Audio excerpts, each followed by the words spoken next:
editorial de Ari Lijalad en Habrá Consecuencias.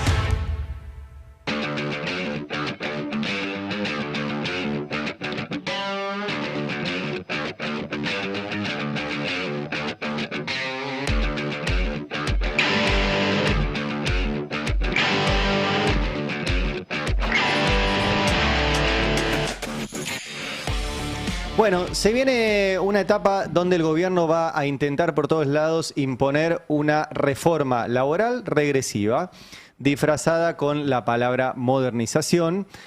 Y una reforma que ahora les voy a mostrar, tiene un montón de puntos que detalla nuestro compañero Mariano Martín, que van para atrás en materia de derechos y todo lo que tenemos los trabajadores, simplemente para intentar mejorar aún más la rentabilidad de algunas empresas de la Argentina. ¿Por qué digo algunas? Porque lo que necesita la enorme mayoría de las empresas del país no es una reforma laboral que abarate los despidos y permita mejorar su rentabilidad de esa forma, sino que necesitan vender. Y no van a vender así. Porque, como bien dice Milei, que hay que volver 100 años atrás. Bueno, efectivamente, hace 100 años atrás hay que acordarse que hubo un señor que se llamaba Henry Ford, cuyo apellido lleva el nombre de una marca de autos, que descubrió que si le pagaba buenos sueldos a sus trabajadores podían comprar el auto que él producía, por ende iba a vender más autos. Esa genialidad ocurrió en la década del 30 del siglo pasado. 100 años después tenemos un presidente que cree en un país de sueldos bajos. Porque todo lo de la reforma laboral apunta a que bajen los sueldos, a que bajen las indemnizaciones, a que baje lo que le llaman el costo laboral. En lugar de pensar el costo laboral como una inversión para ganar dinero. Si damos las discusiones como hay que darlas, los empresarios invierten en trabajo. No es un costo, es una inversión. Porque cuando contratan a un trabajador, ese trabajador les va a generar ganancias y van a ganar más dinero. Si despiden trabajadores, van a tener menos ganancias, porque están produciendo menos. Es bastante obvio, pero bueno, en esta era de las tonterías en el mainstream, hay que plantearlo así. Y el presidente está empecinado con esto.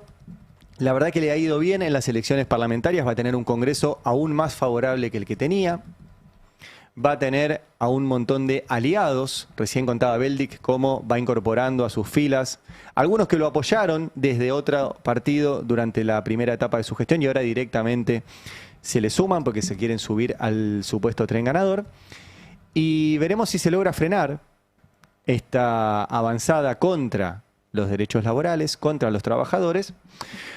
Porque no solo tiene más apoyo político en la Argentina, sino que tiene apoyo y fuerte desde afuera. Lo dijo ayer el presidente Javier Milei, que fue a su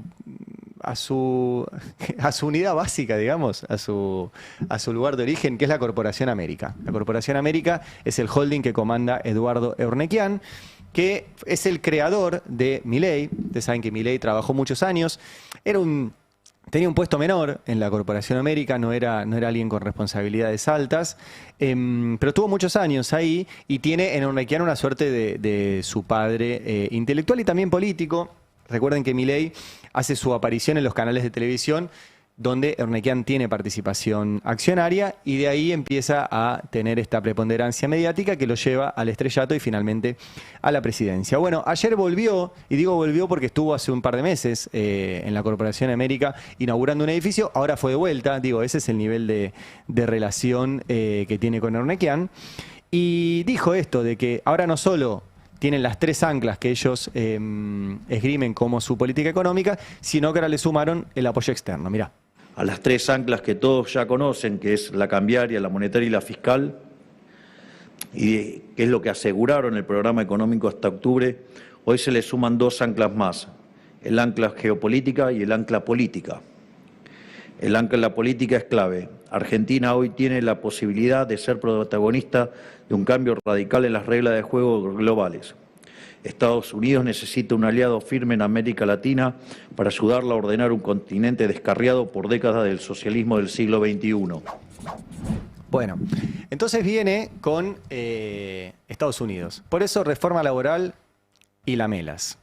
Lamelas lo pueden tomar como un verbo o lo pueden tomar como el apellido del embajador de Estados Unidos, Peter Lamelas, que va a ser el encargado de asegurar la relación colonial que ha establecido Javier Milei con los Estados Unidos en una situación donde las relaciones carnales de los 90 parecen el Gaucho Rivero. Porque la verdad que estamos en un contexto de Milei que tiene un fanatismo por las personas ricas y ultra, más que ricas, como siempre las define Nicolantos, estúpidamente ricas, ultra ricas, que concentran dinero como no se concentró nunca en la historia del capitalismo. Milei tiene un fanatismo por esas personas, él no integra ese grupo, él no tuvo un paso por el empresariado, él trabajó en el sector privado, pero nunca fue empresario él. Y ese fanatismo se suma al fanatismo que tiene por Donald Trump, que es un multimillonario que ahora encima es presidente de los Estados Unidos. Y entonces Milei va a querer impulsar sus reformas con ese apoyo, como lo dijo ayer, geopolítico de los Estados Unidos, que se va a personificar en la presencia de Lamelas en la Argentina. Bueno, ayer hubo cumbre Lamelas-Sturzenegger. Sturzenegger, que es un hombre muy importante en el esquema de Javier Milei, es el que compila desde su ministerio los pedidos que tienen un sector del empresariado para mejorar su rentabilidad. Lo vistieron, así como ahora dicen que es una modernización, Sturzenegger dice que es desregulación. Nunca hay desregulación, siempre se regula a favor de alguien. Bueno, en este caso, a favor de un grupito de empresas. Y ayer se reunió Sturzenegger con Lamelas. Y Lamelas dijo, las reformas que impulsa Javier Milei tienen el potencial de dinamizar la economía argentina. Tuvo una excelente reunión con Federico Sturzenegger donde hablamos cómo la desregulación puede impulsar la innovación, atraer inversiones, generar empleo y aumentar el comercio. Estados Unidos apoya estos esfuerzos orientados a un entorno más competitivo y abierto. MAGA, le agregó una A de más que no sabemos a qué se refiere o simplemente un error de tipeo del embajador de Estados Unidos. Lo que es concreto, ahí está la foto de Federico Sturzenegger con Peter Lamelas, es que Estados Unidos va a presionar fuerte para que esto se apruebe y vaya para adelante. En un contexto en el cual anunció Estados Unidos hace unos días, recuerden, un acuerdo comercial con la Argentina y con varios otros países. No tuvo ningún privilegio la Argentina a pesar de esta situación de fanatismo de nuestro presidente con el presidente de Estados Unidos. El mismo día Estados Unidos anunció acuerdos similares con Ecuador, con Guatemala y con El Salvador, países mucho menores en términos de economía, de industria, de ciencia, de potencial, que lo que es la Argentina. Ahora, en la redacción de eso, ya lo analizamos mucho acá con Beldic, básicamente es una relación de cero reciprocidad. Argentina se compromete a abrirse a Estados Unidos y Estados Unidos va a ir viendo en función de sus intereses de seguridad nacional qué puede entrar a Estados Unidos y qué no. Tal es el nivel de no reciprocidad y de sometimiento que ayer el presidente habló con Radio Mitre, con su amigo Gabriel Anhelo, y le contó que, bueno, que no sabemos cómo viene el acuerdo porque lo está terminando de confeccionar Estados Unidos. Mirá. A la luz de la bomba que nos dejó plantada el gobierno anterior. Presidente, vuelvo, soy insistente, perdóneme. El 5 que se junta, ¿hay fecha para firmar este acuerdo o todavía no? A ver, el tema es el siguiente. Estados Unidos tiene, digamos, distintos cuestiones que evalúa comercialmente, sí, digamos, en la administración Trump.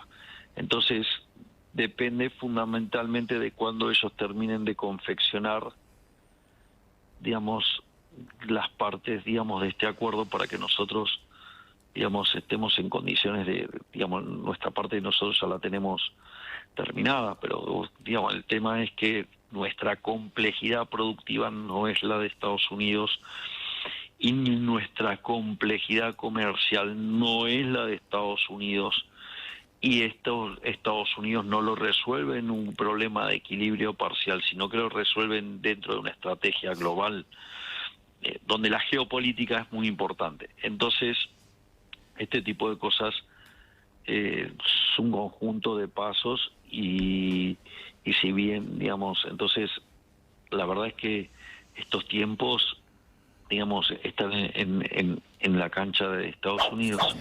Es muy interesante esto porque Milei, ¿qué dice? Estados Unidos tiene una economía compleja. Según Milei, nosotros no. Estados Unidos va a pensar el acuerdo en función de sus intereses. Según Milei, acá ya hicimos todo, que es nos sometemos a lo que diga Estados Unidos. Y Milei, en vez de hacer lo que hace Estados Unidos, que es pensar su entramado productivo y ver qué le conviene, Milei dice, nosotros acá ya hicimos nuestra parte. Claro, nuestra parte es, abrimos todo. Estados Unidos que dice, no, yo no voy a abrir todo. Yo voy a ver qué me conviene y voy a hacer lo que a mí me convenga. Y el propio Trump se reunió con Xi Jinping, se reunió con Lula, se cruzó medio planeta para reunirse con ellos, pues se reunió en Corea. Tenía previsto viajar de nuevo, incluso a China. Mientras Milei, en vez de hacer lo que hace Trump, que es pensar la complejidad de su entramado productivo y hacer acuerdos comerciales en función de esa complejidad, simplemente dice, hago lo que ustedes quieran. Y ayer lo volvió a contar. Y volvió a contar también de que, como le preguntaba Anhelo, va a viajar otra vez a Estados Unidos, pero en este caso a el sorteo del Mundial. Bueno, ¿qué dijo ayer Milei de esto? Yo decidí dejar de viajar, eso digo claramente, eso a mí me generó un perjuicio corporativo, porque, digamos, había dejado de ir a defender los porotos de la compañía afuera, siendo una compañía internacional. Con lo cual, claro, entonces imagínense que, digo, básicamente yo estaba hastiado de los viajes, pero yo considero que el país esto lo necesita y lo hago desde ese lado. Por ejemplo, digamos, está claro el impacto que ha tenido lo que hice en Estados Unidos. Le reitero la segunda que estaba direccionado con esto. Cuando viaja a Estados Unidos por el sorteo del Mundial, ¿eso está confirmado? ¿Va a viajar a presenciar el sorteo del Mundial? Voy a viajar para presenciar el sorteo, sí, el 5 de diciembre. Tengo una agenda internacional bastante interesante. Bueno, Milei dice que está asqueado de viajar, pero bueno, tiene que ir de vuelta a Estados Unidos al sorteo del Mundial, chicos. El país lo necesita. Qué tremendo. Bueno, va a estar ahí y esperemos que Estados Unidos se digne a avisarnos cómo es el acuerdo que pretende firmar con la Argentina. Recuerden igualmente que esto va a tener que pasar por el Congreso, por eso tiene que ver con todo lo que venimos hablando, el nuevo Congreso, cómo se conforme, cómo sean las mayorías y qué pase ahí, donde se va a discutir el acuerdo con Estados Unidos y la reforma laboral. Por eso, reforma laboral y lamelas. ¿Qué dice la reforma laboral? Bueno, el gobierno todavía no la mostró, va tirando pinceladas, va filtrando borradores, nos vamos enterando de algo. El que tiene mucha data de esto es Mariano Martín, nuestro compañero en el Destape, que quiero repasar su nota que está publicada ahora, la pueden leer ahí mucho más en detalle, pero ahí dice salarios a la baja y limitaciones a la huelga, los puntos más firmes de la futura reforma laboral. El plan del gobierno es avanzar con posibles consensos en el Consejo de Mayo, en particular con la CGT. Sobre una reforma cuyo eje es la desarticulación de las negociaciones colectivas y la atomización de la representación sindical. Me río porque es todo lo contrario a la esencia de la CGT. Ahora, en el Consejo de Mayo está sentado, recuerden, Gerardo Martínez, representante de los obreros de la construcción, que es el sector que más trabajadores perdió desde que asumió Milei, del sector privado. El ranking lo diré al sector público, pero apenitas después vienen los trabajadores de la construcción. Ese señor está sentado en ese Consejo de Mayo, donde, cuenta Mariano, el gobierno intenta articular la reforma. ¿Qué puntos tiene pétreos la reforma? Pétreos digo que no quiere negociar el gobierno. Bueno, salarios por mérito y aumentos reversibles. O sea, que el salario lo defina tu jefe, según lo que él considera el mérito, y que sea reversible ese aumento. Vos no sabés nunca cuánto vas a ganar. ¿Sí? Dice, como adelantó en exclusiva al Destape, pues lo publicó Mariano hace unas semanas, uno de los ejes de la reforma se altera el sentido filosófico de las paritarias. ¿Sí? De prosperar la iniciativa, pasarán a ser el espacio de discusión de un piso obligatorio de ingresos basado en la evolución inflacionaria a un mero indicio de la base de ingresos de una actividad. Lo que en el gobierno denominan salarios dinámicos. Hermoso. ¿Qué otro punto menciona Mariano en su nota? Convenios por región o por empresa. La negociación bajaría su jerarquía actual para pasar a ser de alcance nacional, a tener prioridad la resuelta entre empresas y sindicatos de estados subnacionales, provincias, municipios o incluso unidades productivas. Se trata de un reclamo histórico de varias patronales que alegan dificultades por parte de las compañías de su rubro para afrontar aumentos acordados por igual para todo el país. Bueno, ahí hay que ver si efectivamente es lo mismo una mega empresa que una pyme, se puede hacer por sector, lo que no significa que tengas que dejar afuera al sindicato nacional, simplemente se puede establecer por unidad productiva. Pero también ahí las grandes hacen trampa, porque lo que hacen es tercerizan. Entonces dicen, ah, no, ahí voy a pagar un salario más bajo porque es una empresa más chiquita. No, pero es tuya. Si solo labura para vos es tuya, aunque esté tercerizada. Entonces hay muchas trampas ahí que se puede discutir, pero no eliminando la negociación del sindicato a nivel nacional. ¿Qué más dice la nota? Fin de la irrenunciabilidad. Este ítem es clave, escribe Mariano Martín, porque representa la caída de una garantía inherente a la legislación laboral argentina. Ese criterio prohíbe la firma de contratos individuales o colectivos peores que los vigentes, bajo la premisa de que ningún trabajador tomaría esa decisión si tuviese la oportunidad de mejorar sus condiciones. Esto es clave, porque vieron que Sturzenegger dice, libertad tiene que ser de acuerdo mutuo entre el trabajador y el empresario.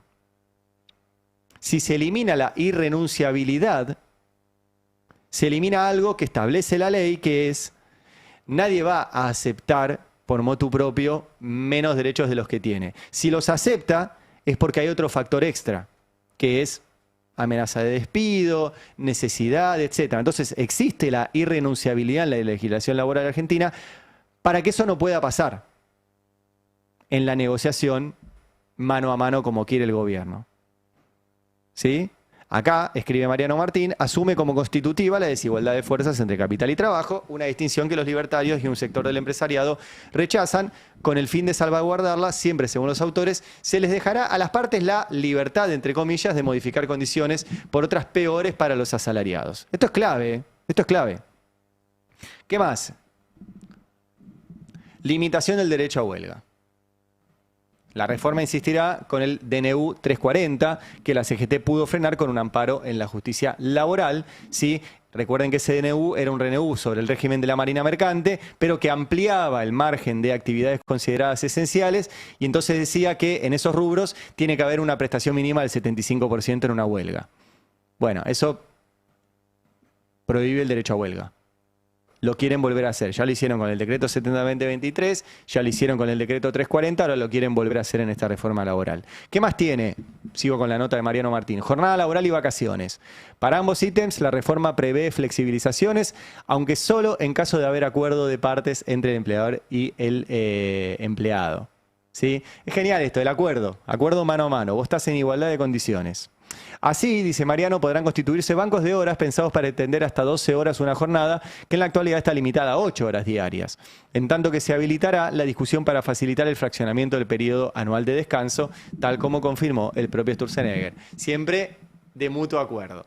El banco de horas, además, lo que termina es con las horas extra, que se pagan al doble, y lo que hace es que solamente el empresario decida cuántas horas trabajas cada día, vos no te podés organizar y además tenés menos ingresos. Si tenés menos ingresos va a haber menos consumo, o sea, es una medida además recesiva. ¿Qué otro punto marca Mariano? Cuotas solidarias. En el gobierno dudan con impulsar el cese de esos aportes a cuotas solidarias, el aporte que hacemos al sindicato, ¿sí? Que resultan obligatorias para los trabajadores no afiliados a un sindicato y que la jurisprudencia internacional en general avala por entender que esos dependientes son también beneficiarios de la gestión paritaria de las organizaciones gremiales, ¿sí? Mientras Sturzenegger es un cruzado de su eliminación, como lo fue con para los aportes solidarios de las empresas a las cámaras patronales. Eso es muy interesante porque quieren eliminar toda forma de representación. La de los trabajadores en los sindicatos y la de las empresas en las cámaras empresariales. ¿Cuáles empresas? Las pymes. Pablo Roca no necesita de la UIA para tener representación. Tiene igual la UIA, pero no la necesita. Ahora, las pymes que hacen un aporte a CAME o a la Cámara de Comercio, etcétera, si no se hace el aporte, esa cámara no existe, pierde poder y pierde poder de negociación con el gobierno. Eso es lo que quiere Sturzenegger. También, que si tenés un comercio, vayas directo a negociar con el ministro, en vez de que tengas una cámara que te represente. Y hay uno más, ¿no? ¿No? Ahí está, esta es la última. Bueno, lean la nota de Mariano Martín. Ayer, justamente, Octavio Argüello, uno de los cosecretarios generales de la CGT, es el representante de Moyano. Es un secretario general de representantes de... No van a tener mucho poder, porque si vos decís, che, tengo que negociar con Octavio Argüello, ¿con quién hablo? ¿Con Argüello o con Moyano? Y hablo con Moyano, total, Argüello hace lo que dice Moyano. Che, tengo que hablar con Cristian Jerónimo, ¿hablo con él o con Gerardo Martínez? Y hablo con Gerardo Martínez, porque este tipo representa al otro. Entonces, en medio al pedo el secretariado general de la CGT, de 3 tipos que no tienen poder por sí mismos. Nunca funciona el poder delegado, porque el que tiene del otro lado que negociar, va a negociar con el jefe, no con el delegado. Bueno, ayer habló Octavio Argüello y dijo justamente esto, que en la reforma laboral no están sentados los que tienen que estar sentados. ¿Y no les admitís nada con respecto a esto? Digo, a la enorme cantidad de la gente que está en la informalidad, pese a que pasan los años y no se genera más laburo genuino registrado, o muy poquito. Porque quizás hay que discutir leyes de que ya se ha reformado, como los contratos basura, como los contratos, como los monotributos, que eso cada vez te lleva a que el trabajador esté indirectamente informalizado. El gobierno obviamente plantea su discusión, nosotros discutimos la parte que nos corresponde, nosotros decimos, no hay más trabajo con quita de derechos, es mentira. No hay un proyecto de trabajo y producción, no lo tiene el gobierno. Nada más que dejar el trabajo totalmente entregado al beneficio de encima, no, ni de las pymes, porque esto, a ver, yo no veo que en la mesa de diálogo de la discusión de la reforma laboral estén a los abogados de las pymes. Sí veo que está Paulo Roca con los abogados de Techín, y no creo que le importe mucho a esta gente, las pymes, ¿no? La verdad que no, a Pablo Roca le interesa a Pablo Roca. Y a los abogados de Pablo Roca no les interesan los trabajadores. Y además hacen un enorme negocio con todo esto. Vieron que siempre decían que el negocio de los conflictos laborales era el negocio de los abogados laboralistas que defienden a los trabajadores. La verdad que es un enorme negocio de los abogados laboralistas que son patronalistas. Que lo que hacen es cobrarle un fee a las empresas, enorme, para ir en contra de los trabajadores. El negocio es de los Funes de Rioja, no de los Recalde solo.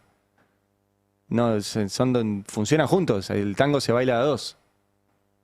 Entonces, los abogados laboralistas, digo los Recalde porque lo ubicaba Macri como el jefe de la mafia de los abogados laboralistas, es una barbaridad.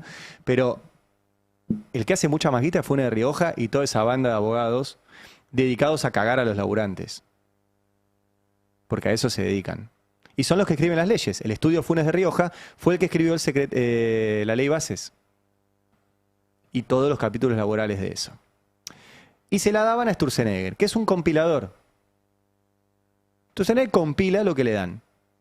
La verdad que tiene mucha voluntad de trabajo, pero en medio que lo podría hacer cualquiera. Es, hola, estudios de abogados de grandes empresas, ¿me dicen qué tengo que modificar para que ustedes ganen un poquito más de dinero? Sí, señor Federico Sturzenegger. Aquí se lo mando por mail.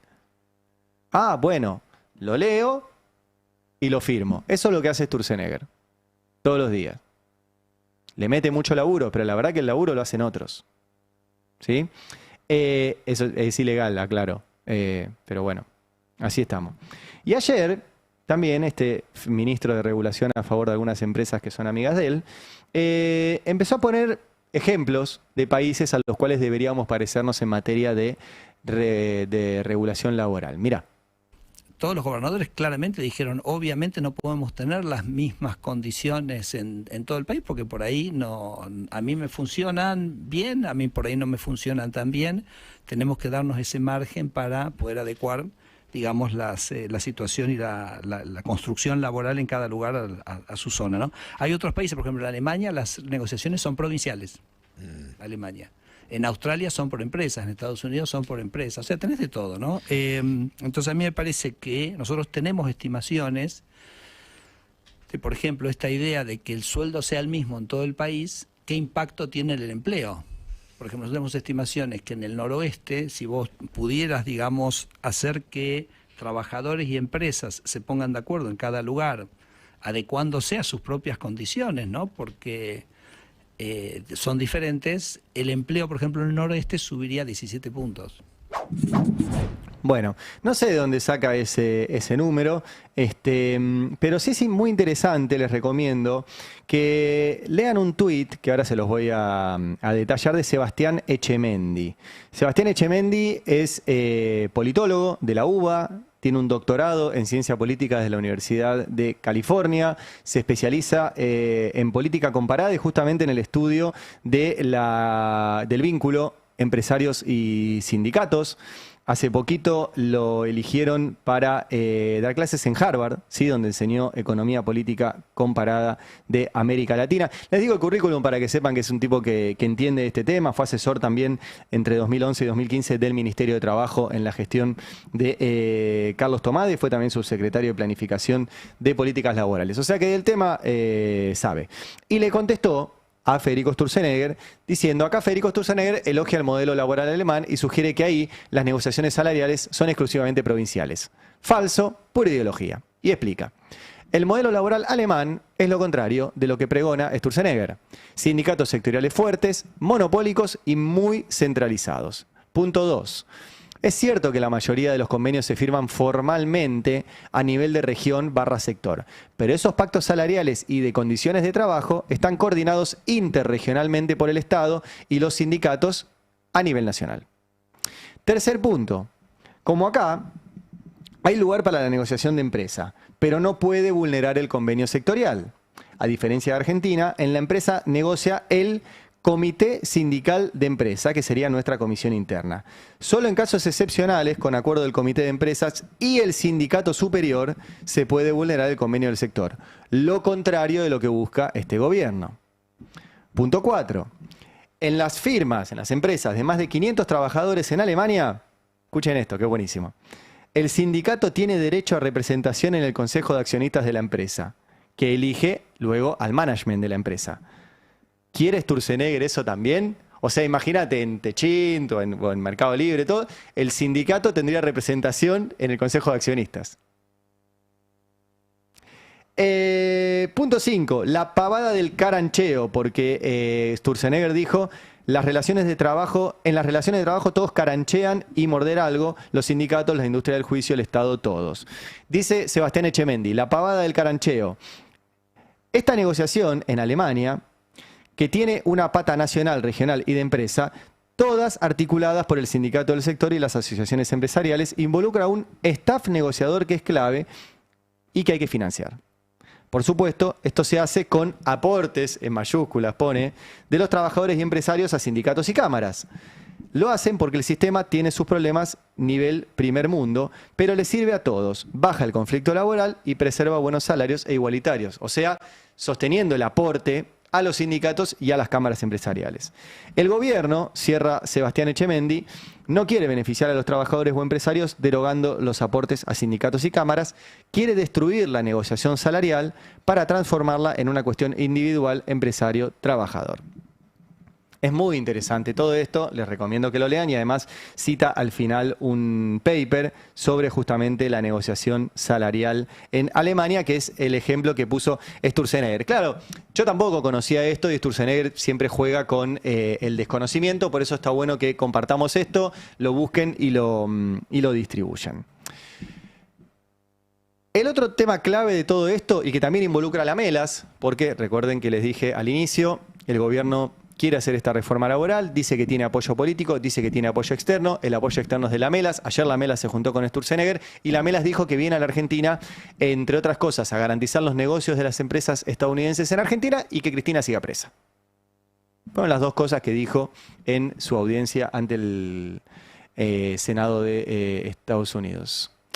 Y bueno, uno de los grandes responsables de la persecución a Cristina es el fiscal Carlos Stornelli. Recuerden, insólitamente aún hoy fiscal, siendo que este hombre debería estar él preso por ser parte de todo un entramado de espionaje ilegal y de armado de operaciones que incluía desde persecución judicial y armado de causas hasta tratar de plantarle merca al ex novio de su pareja por parte de un espía ilegal que ahora está en cana también, Marcelo D'Alessio. Bueno, ayer contábamos acá cómo funciona la mesa de 4 patas de persecución judicial, que es una mesa donde vos tenés a una parte del sistema de medios que representa al empresariado concentrado nacional, tenés a los servicios de inteligencia, sea con sueldos públicos o sea que andan pululando por ahí.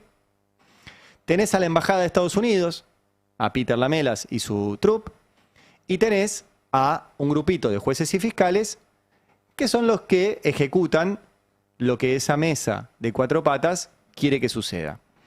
Bueno, ya lo explicábamos con lujo de detalles. Se ve que Johnny Viale nos escucha por las mañanas porque le preguntó sobre esto a Carlos Stornelli y esto contestaba Stornelli. Los fiscales y los jueces responden a los medios de comunicación y todo esto. ¿Cómo te lo tomás? Mirá, si fuera cierto sería un halago, porque yo tendría una inteligencia y una capacidad de maniobra prodigiosa de orquestar pruebas coincidentes, centenas y miles de pruebas coincidentes y de relatos de testigos y de arrepentidos y de imputados. Claro, fabricaste 200 testigos. Y demás, de manera coincidente, sobre hechos que yo desconocía, con lo cual lo tengo que inventar. Los bolsos los inventaste, a Muñoz lo inventaste, tengo que inventar los 70 también. millones de dólares en Miami los inventaste. Bueno, recordemos que el chofer Centeno era un ex integrante de las Fuerzas Armadas, que los cuadernos los entregó Jorge Bacigalupo, un ex policía federal, que los adulteró y está probado que los adulteró, que se los dio, ahí tienen la pata de los servicios de inteligencia, ¿no? Que se los entregó a Diego Cabot, ahí tienen la pata de los medios, que Diego Cabot en vez de publicarlo, si es que tuviera algo que publicar, se fue a ver a su amigo Stornelli, que Stornelli, en vez de mandar eso a sorteo, si es que hubiera algo que sortear, porque no había una denuncia, había algo que estaba trabajando supuestamente alguien que dice ser periodista, se quedó con eso e inventó una causa junto con Bonadío, que salió a detener gente por simple aparición en un cuaderno, que apretó a esa gente, que inventó declaraciones, que después esas pruebas no las tenían, que les dijo a los que detenía, o me apuntás a Cristina o te vas en cana. Y todo eso avalado por en ese momento el embajador Eduard Prado, ¿sí? Que era el embajador de Estados Unidos de entonces, que ahora Peter Lamelas tiene continuidad. Esa mesa de cuatro patas existe y es operativa. Y Stornelli es una de esas cuatro patas. Y ayer también Stornelli habló de uno de los temas importantes que quiero señalar, que es la prisión domiciliaria de Cristina, porque ahora le empeoraron las condiciones. ¿Qué dijo Stornelli sobre esto? La prisión domiciliaria es un beneficio, digamos, donde se reúnen demasiadas características, y creo que también en el beneficio de la prisión domiciliaria pesa mucho que la persona haya ostentado la máxima magistratura de la Argentina. Claro. Creo que también del otro lado, yo lo dije ayer en una entrevista, creo que del otro lado también hay que respetar eso y estar a la altura del beneficio que a uno... Bueno, Gorini es muy duro y dice que no respetó nada, Cristina. Dice, corresponde aclarar y reiterar que la visita de las 9 personas que ingresaron al domicilio no había sido solicitada para que todas ellas concurrieran de manera simultánea. Lo que está diciendo de manera muy elegante es, yo no autoricé a que es una reunión de gabinete ahí, ¿no? Bueno, y los jueces que son jueces excelentes, los conozco en su trayectoria y demás, además son benévolos. ¿Son benévolos? Son benévolos, dice. Jueces que la metieron en cana a Cristina. Debe estar un poco frustrado Stornelli que Cristina todavía no está condenada gracias a él. Porque en la causa vialidad él no intervino. Intervino el fiscal May, que es el juez Ercolini, intervinieron otros. Él debe estar frustrado porque todavía no lo logró. Y por ahí ahora lo logran la causa Cuadernos, que fue la que inventó él, que lo inventó junto con la fiscala Fabiana León, que Fabiana León trabajó a dedo con Stornelli en el caso para armarlo, y ahora va a ser la fiscal del juicio, va a ser la Luciani del caso Cuadernos. ¿A qué hace referencia? Bueno, a que Cristina, el día de la militancia, el 17 de noviembre, compartió en su cuenta de Twitter una foto donde estaba reunida con un grupo de economistas que forman parte de su espacio político, discutiendo sobre economía, ¿sí? Sobre la situación económica, y compartió esta foto donde hay, repito, varios integrantes de las áreas económicas de su espacio político. ¿Era la primera vez que iba esa cantidad de gente a la casa de Cristina? No. La verdad que no. ¿Estaban autorizados para ingresar? Sí. De hecho, el propio juez, ahora cuando le modifica las reglas de su prisión domiciliaria, reconoce que estaban autorizados, pero dice, no, pero no estaban autorizados a ir todos juntos. Pero estaban autorizados. Ahora, ¿qué pasó? Salieron desde la pata mediática de esa mesa, que fue parte imprescindible de la persecución judicial, a escandalizarse por esta foto. Por ejemplo, Luis Majul, mirá. Ayer parecía una reunión de Gabinete Nacional. Claro que indigna a la gente, mirá. Claro que indigna a la gente. Solo faltaba, mirá, 1, 2, 3, 4, 5, 6, 7, 8, 9. ¿De qué se ríen, no? Solo faltaba que saliera un equivalente a Manuel Adorni, ¿viste? A darnos los detalles de la propuesta de los expertos. Se supone que Cristina Kirchner debía tener puesta la tobillera. En las imágenes no se ve, no pone las imágenes, yo creo que no la vi, pero no te la muestran nunca, ¿no? No, siempre está sentada, nunca se ve. Las imágenes no nos permiten sacarnos las dudas, tobillera, como todo el mundo. No, tenés razón, Luis. Cristina tiene que salir así en la foto, mirá. Así. Para que se vea. Salí con los cordones desatados, perdón. No, claro. Cada foto de Cristina presa se tiene que ver la tobillera, ¿eh? Dios. Y Feynman también en la misma línea. Salieron todos así, mirá. Poné a Feynman. Son una vergüenza para la sociedad toda. No hay ninguna diferencia entre lo que fue la foto de la fiesta de Olivos y la de abajo, la de Cristina, en la reunión del otro día, matándose de risa de la sociedad toda, de los jueces, del juez Gorini y compañía, y hasta de, qué sé yo, de la justicia toda, en definitiva. No hay ninguna diferencia. Es una vergüenza, ¿no? Eso es una vergüenza. Bueno, mezclando todo, la fiesta en Olivos fue una vergüenza, y nosotros lo contamos acá, fue realmente lamentable e injustificable el cumpleañitos de Fabiola Yáñez en Olivos. No tiene nada que ver con esto. No tiene nada que ver. Cristina está presa, mal detenida, pidió autorización para reunirse con gente, tenía esa autorización y se la dieron. Y acá venimos de vuelta con la doble vara que hay en el Poder Judicial. Cristina tiene peores condiciones de detención que los genocidas. Hay genocidas que no tienen tobillera y que no les piden un listado de cada una de las personas que las va a ver. Y quiero contarles, hay un montón de casos, hay un montón, yo los tengo todos documentados, pero para no hacerla larga, para mí el más tremendo es el caso del genocida Olivera. Un tipo que está preso con cadena perpetua por asesino. Por torturar, por matar, en el marco del terrorismo de Estado, de un plan sistemático de desaparición de personas.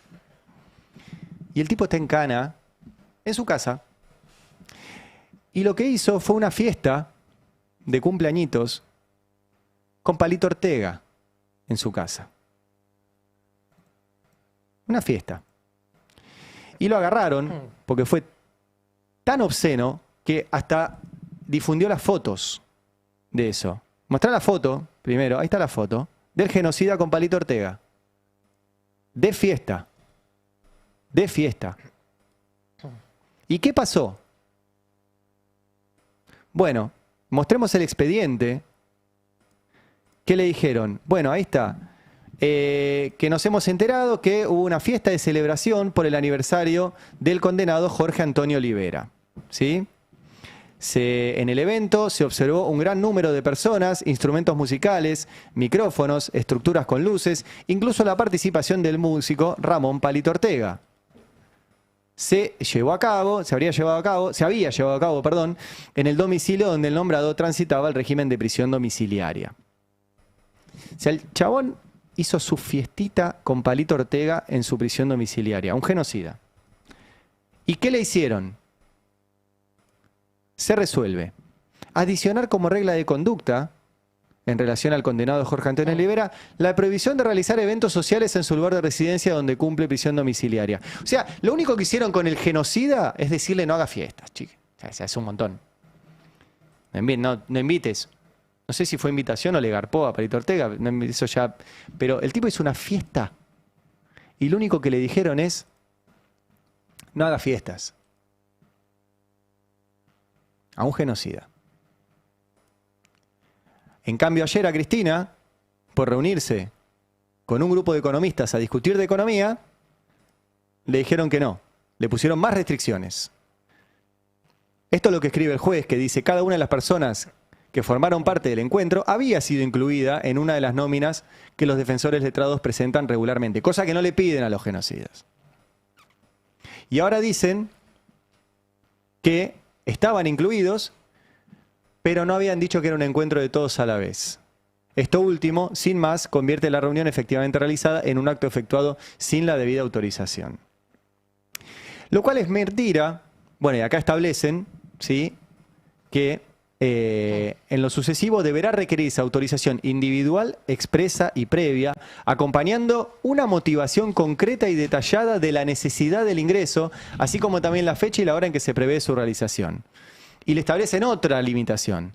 Establecer que las visitas a las que se refiere el punto precedente deberán en lo sucesivo tener una duración máxima de 2 horas, le ponen duración, que podrá concederse hasta 2 veces por semana y no podrá superar el límite de 3 personas para cada ocasión. O sea, al genocida simplemente que no haga una fiesta. A Cristina que explique límite de tiempo, límite de cantidad de veces y no más de 3 personas. ¿Y por qué lo absurdo? Porque no era la primera foto que Cristina subía con más de 3 personas. De hecho, pone, cuando cuenta esto, más fotos, mostrémoslas, de veces que también recibió a más gente en su prisión domiciliaria y no hubo problema. Y no hubo problema. Acá cuando recibió a estudiantes, ¿sí?, a jóvenes de la UES de La Plata. Hay otra más, donde recibió, en este caso, si no veo mal, son candidatos a diputados y senadores. Había 6 personas. La diferencia fue que toda esta alaraca de los Majul, de los Feynman y otros tantos indignados. Y repito, con cosas que no les piden ni a los genocidas, porque cuando fueron los diputados a la cárcel a ver a los genocidas, había un montón de personas ahí. Acá estoy mostrando, ¿se acuerdan de esta foto, no? Que fueron a organizar cómo dejarlos libres a los genocidas. Fueron a llevarles un proyecto para dejarlos libres. A todos esos asesinos, violadores, que se robaron bebés, que violaron mujeres. Y ahí no dijeron nada de cuánta gente fue a la cárcel, si estaban autorizados. Ahí no les preocupa. Les preocupó cuando Cristina se juntó con un grupo de economistas. Y salieron los Majul, los Feynman, como locos. ¿Y por qué? Bueno, vamos al por qué. Porque el problema está en la economía, en que esto no funciona. Y cada vez que se expone que esta economía no funciona, saltan como locos a armar circo, porque no hay pan. Armar circo porque no hay pan. Voy a repetir simplemente algunos datos que ya di esta semana, pero para ver que esto no funciona y que el problema es la economía y que no la van a solucionar con fotitos de Cristina con tobillera, ni metiéndola otra vez en cana, ni con la causa cuadernos, ni con todas las cosas que quieren distraer. Esto no funciona. Mirá, por ejemplo, este gráfico de cómo le fue a la creación de empresas en los primeros 20 meses de cada gobierno. Según Milei, llegaba él y todo andaba fenómeno porque iba a liberarnos a todos del yugo del peronismo que no dejaba la creación de empresas. Bueno, no. No. Cayó la cantidad de empresas durante los primeros 20 meses del gobierno de Milei. ¿En qué gobierno subió la cantidad de empresas? En los peronistas. En el gobierno de Néstor Kirchner mucho y en el primero de Cristina. Y todo el resto de este siglo para abajo. Para abajo. ¿Qué pasó con las empresas? Vayamos al número. En este caso un informe del CEPA. El anterior era información de Fundar. Esto es del CEPA. 19.164 empresas menos desde que asumió Milei. 19.164 empresas menos. Vamos al trabajo. 276.624 trabajadores registrados del sector privado menos. 276.624, y esto es a agosto. Falta septiembre, octubre y noviembre. Y te dicen, no, pero llegamos nosotros y con esto que dice Milei, el alineamiento geopolítico, de Occidente. ¿Qué pasó con la inversión extranjera? Cayó un 62% comparándola con el gobierno peronista anterior. Comparando el primer semestre de 2023 con el primer semestre de 2025, este informe es del Instituto Argentina Grande, 62% menos. Y ese era Alberto Fernández, quilombo con la interna con Cristina, Massa de ministro de Economía, post pandemia, la peor sequía de la historia. O sea, era un momento de mierda.